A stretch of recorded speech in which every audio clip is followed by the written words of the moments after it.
pag-ibig ng Panginoon. Binigay niya ang kanyang bugtong na anak upang ang lahat ng sumampalataya sa kanya ay hindi mapahama kundi magkaroon ng buhay na walang hanggan.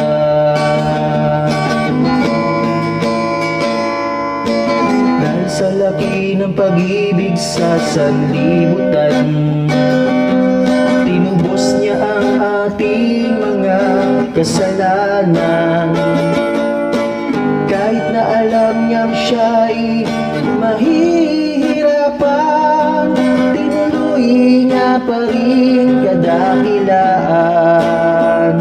Salamat sa iyo, Jesus, sa itinuro mong banal. Salamat sa iyo, Jesus, kami ngayon'y nagdarasal na sana'y katugin puso ng bawat nilalang na umayon sa iyong kagustuhan.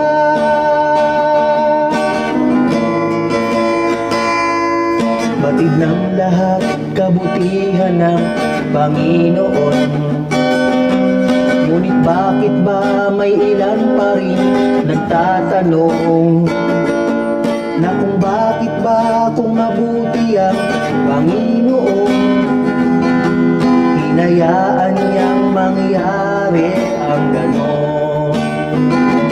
Wala pa ngang sinabi ang pagsubok mo kumpara mo sa sinabi ni Kristo. Hapdi at pasakit ang kanyang natamo, kaya't pasalamat ka ng ganito. Salamat sa iyo, Jesus, sa itinuro mong banal.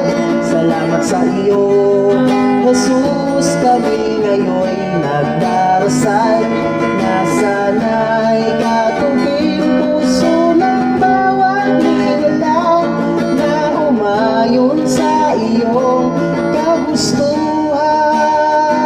Salamat sa iyo, Jesus, sa itinuro mong banal. Salamat sa iyo,